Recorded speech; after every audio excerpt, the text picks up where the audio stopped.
எனக்கு சப்ஸ்கிரைப்ஸ் கம்மியாக இருக்கிறாங்க, அதனால் சப்ஸ்கிரைப்ஸ் பாருங்கள். அப்போ தான் எனக்கு ஒரு பூஸ்ட் மாதிரி இருக்கும் வீடியோ செய்யறதுக்கு. அனைத்து தமிழ் நெஞ்சங்களுக்கும் வணக்கம். நான் உங்கள் அருள். இது உங்கள் அருள் யூடியூப் சேனல். இன்றைக்கி விமர்சன வாட்டர் ஹீட்டர் 3 லிட்டர் கென்ஸ்டார் பற்றி தான் பார்க்க போகிறோம். இதில் 2 தெர்மோஸ்டாட்டர் வரும். ஒன்று வந்து ரீசெட் பண்ணுற தெர்மோஸ்டாட்டர், ஒன்று வந்து டைமர் தெர்மோஸ்டாட்டர். இது ரெண்டுத்தையும் செக் பண்ணி சொல்லி பார்க்கலாம்.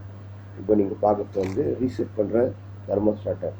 இது பார்த்தீங்கன்னா எவ்வளோ நேரம் சூட்டானா இது ட்ரிப் ஆகுது பாருங்கள். இந்த கேண்டலில் இதை ஹீட் பண்ணுறேன். ஜஸ்ட் 3 நிமிஷம் ஹீட் ஆகி தான் இது ரீசெட் ஆகணும், கட் ஆஃப் ஆகணும். அப்போ தான் வந்து இது நல்லா இருக்குதுன்னு அர்த்தம். இது வச்ச உடனே கட் ஆஃப் ஆகிடுச்சுன்னா ப்ராப்ளம் ஆகிட்டுதுன்னு அர்த்தம். நீங்கள் ஒவ்வொரு வாட்டியும் காயில் மாற்றும் போது இது ரெண்டுத்தையும் செக் பண்ணி ஆகணும். எப்படி செக் பண்ணி தான் சொல்கிறேன். இப்போ நம்ம பார்க்குறது ரீசெட்டு தெர்மோஸ்டாட்டரு. இது வந்து எம்சிபி மாதிரி, இது ரீசெட் பண்ணுற மாதிரி இருக்கும். இதை வந்து கிட்டத்தட்ட 3 நிமிஷம் அல்லது 2.5 நிமிஷம் ஹீட் பண்ணால் தான் இது ட்ரிப் ஆகும். நான் இந்த கேண்டில் செக் பண்ணின்னுக்கிறேன்.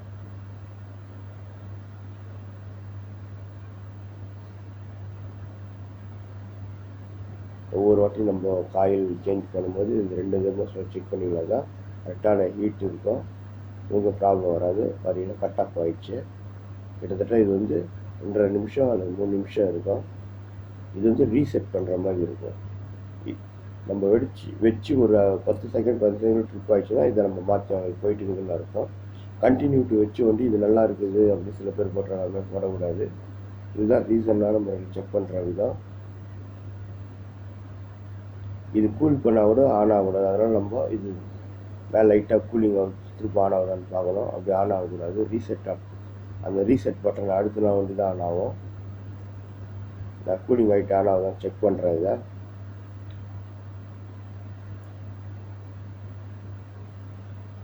லைட்டாக தண்ணி போட்டுருவேன். பார்த்தா ரீசெட் ஆகணும். இது பக்காவாக இருக்குன்னு அர்த்தம். இப்போ பின்னாடி ரீசெட் பட்டன் ஆன் பண்ண வேண்டி தான் இது ரீசெட் ஆகும், ஆன் ஆகும். இதான் வந்து இது செக் பண்ணுற 2 தெர்மோஸ்டாட்டரில் இந்த ரீசெட் பண்ணுற தெர்மோஸ்டாட் செக் பண்ணுறதுக்கு கரெக்டான விதம் இப்படி தான் செக் பண்ணணும். இப்போ நான் ரீசெட் பண்ணி பார்க்குறேன். இந்த ரீசெட் பட்டனு ஓகே கரெக்டாக இருக்குது, கண்டினியூட்டி ஆகிடுச்சு.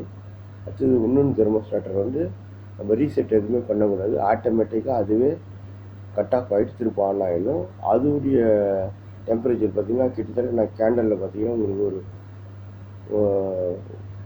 இது வந்து ரீசெட் பண்ணுற தெர்மோஸ்டாட்டர். இது அந்த தெர்மோஸ்டாட்டில் வந்து இந்த ரீசெட் பட்டன் கொடுத்துக்கலாம். இன்கமிங் அவுட்கமிங் கொடுத்துக்கலாம். இது வந்து டைமர் தெர்மோஸ்டாட்டர். ஆட்டோமேட்டிக்காக இதுவே ஆன் ஆகிடும், ஆஃப் ஆகிடும். இது பார்த்தீங்கன்னா இப்போது 1 நிமிஷம் இல்லை நீங்கள் டைம் இதில் நார்மலாக அதிலே வந்து டைம் வந்து பார்த்தீங்கன்னா 1.5 நிமிஷம் 1 நிமிஷம் வச்சு செல்லு டேப் போட்டு ஒட்டிகிட்டு இருப்பாங்க. அதுவே கரெக்டான டைமிங். இந்த 3 லிட்டர் வாட்டர் ஹீட்டர் இருக்குது, விமர்சன வாட்டர் ஹீட்டர் இருக்குது. இது பார்த்தீங்கன்னா கரெக்டாக ஒரு 1.5 நிமிஷம் இல்லை ஒரு நிமிஷம் 60 செகண்டு இல்லை 180 செகண்டு கழிச்சு ஆட்டோமேட்டிக்காக கட் ஆஃப் ஆகிடும். பார்த்தீங்கன்னா கட் ஆஃப் ஆகிடுச்சு. திருப்பம் இது லைட்டாக இந்த நம்ம தண்ணி கூட ஊற்ற தேவையில்லை. இந்த காற்றோட ஈரப்பதம் பார்த்து ஒரு 5-6 செகண்டில் திரும்ப ஆட்டோமேட்டிக்காக ஆன் ஆகிடும். இப்படி தான் வந்து 2 தெர்மோஸ்டாட்டர் செக் பண்ணணும். மீண்டும் அடுத்த வீடியோவில் நம்ம வாட்டர் ஹீட்டர் எப்படி கனெக்ஷன் கொடுன்னு சொல்கிறேன். நன்றி, வணக்கம்.